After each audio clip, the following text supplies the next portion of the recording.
if you ask me to name one minimalist fashion designer, I have to say, it's Martin Margiela.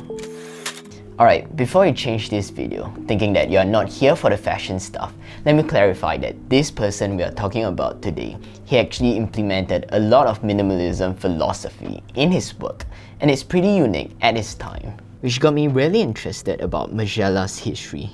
And only until recently, then I realized I can actually relate their philosophy to minimalism. So if you're afraid that this video is just gonna be about fashion, it won't, because I'll still relate the philosophy back to our everyday lifestyle. By the way, if I butchered his name, please pardon that. And let us get started. Maison, Minimalism, Martin Margiela. An extremely quick introduction on Martin Margiela.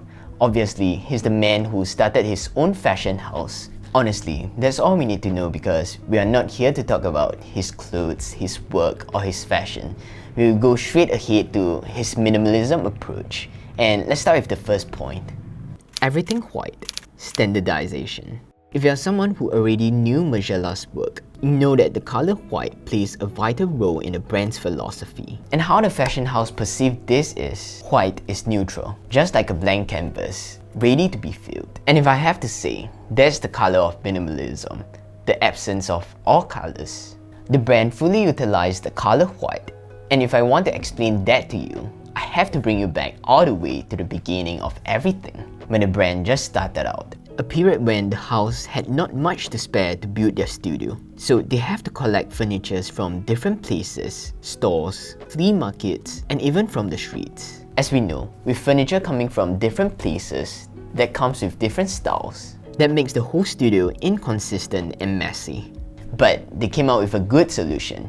Paint everything white and drain out all the colors just so they can standardize everything into one despite the irregular style. And white was chosen because it represents a blank canvas and connotes an anonymous nature, which is another brand philosophy the brand abides by. More on that later. But speaking about painting everything white, that resonates with me a lot because it reminds me of my frugal self and make do with whatever I have at that moment if money is an issue. When the furniture is old, they can repaint it white again. But of course, that's during the period when the fashion house is financially strapped. I'm pretty sure they're not in that state right now. For my own minimalism lifestyle, I try to own things that are dark colored because they don't get dirty easily. At least, stains are not that visible, and it helps me to keep things less messy when they are the same color. I know not everyone will appreciate this kind of mental asylum vibe, but based on color psychology, white creates a sense of clean and sterile feeling. And we have to admit, white room makes the space look spacious. To some, Margiela's way of draining colors away from the room might be too extreme for any living space. I personally wouldn't try it in my room, but from a fashion design studio or a productivity standpoint, by removing colors and distractions to a blank state, I don't know, that might help us with our productivity. Staging, Labelless. Truth be told, the text of the brand was just a plain white cloth sewed to the back of the garments with 4 white stitches, leaving 4 tiny white lines exposed at the back of the clothes. What Margiela wanted to achieve here is to reject fashion industry norms, an anti-brand approach, rejecting conspicuous consumption, where people purchase goods in order to publicly display their wealth, social status, and happiness through logos and text on their body. So, how we execute this anti-brand philosophy is by having a meaningless white cloth attached with 14 threads. And the purpose of that was meant for the consumer to cut it off after purchase to achieve a garment with no label.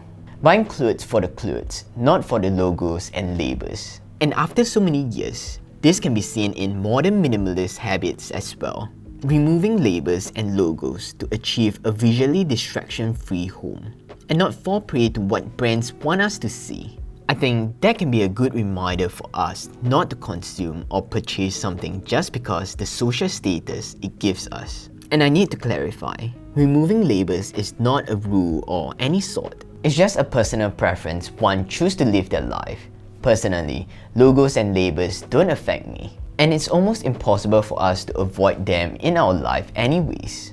So I wouldn't give myself so much stress just to avoid it, But we have to go back to the Margiela's tag because there's something ironic here, because the direction of going anti-brand has become a branding by itself. People purchase Margiela because of the iconic 4 white stitches at the back.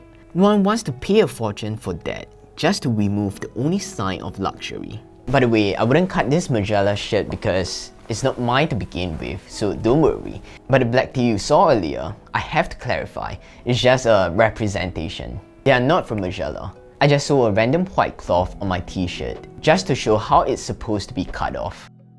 Lab coat, uniform. In some interviews, Margiela will use the term we or us instead of giving himself all the credits contributed by the team. That's why he doesn't like the concept of hierarchy and abolish it from the house by introducing uniform to all employees, including himself, regardless of their roles.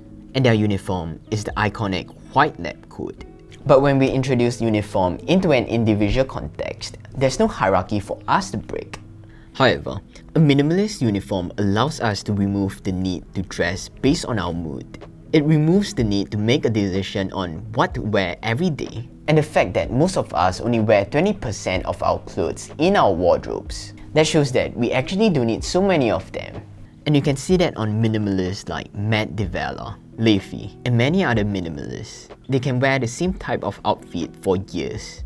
I do have a standard outfit for myself. They are my go-to when I'm lazy to think. Black tee, black jeans, and a boot. But I would say my wardrobe is more of a capsule wardrobe instead of a uniform, because I do wear other clothes other than this, but I try to keep the choices to the bare minimum. Mask, anonymity.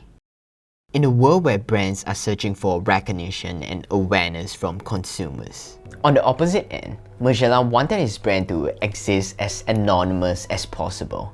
And one good way to keep this sense of invisibility is with the use of masks. Not this kind. Yes, that's how they do it. In order for the audience to focus on the clothes and not on the model, the best way to do it is to hide the model's face with a mask. And this ritual can be seen in most of his runway. But of course, at the beginning, one of the main reasons why models are wearing masks is because they couldn't afford expensive, well-known models. And I think that's very similar to how they deal with their furniture. Make do with what you have. By the way, this sense of mystery doesn't just end here. Unlike other famous designers, Margiela is extremely persistent with his anonymous persona. He doesn't have many interviews, nor does he like his photo taken. And if I put it in minimalism term, that will be less attention on the model and designer, and more focus on the clothes. And that kind of reminds me of my favorite quote from a movie, The Secret Life of Walter Mitty. And it goes by, "Beautiful things don't ask for attention." And whether is it a brand philosophy or a marketing strategy, I guess only one can judge for themselves. Many years after the beginning of Margiela, their brand philosophy and beliefs has become a part of their brand identity and even a marketing strategy. I mean, it's unavoidable. The label today has been bought and owned by a fashion group. The man Martin Margiela himself has also left the label, doing his things, avoiding any attention. And the once inconspicuous 4 stitches have also enlarged and become one of their many best-selling iconic designs. I have to say, I used to love the brand a lot during my fashion days, and I even named my dog Maison because he's white and I like the word Maison. So that's my take on what we can learn from a fashion designer, Martin Margiela, and I hope you can learn something out of this. It's my first time working on something like this, relating minimalism philosophy back to a minimalism lifestyle. So if you enjoyed this, a click on the like button will help a lot, and let me know if I should continue to work on videos that is related to minimalism design or philosophy in the future. So I really appreciate that. And if you are new here, I work on videos on minimalism and self-development. If that interests you, you might want to consider subscribing to this channel because there's more coming. And lastly, thanks for watching, and I shall see you guys again next week. Bye bye.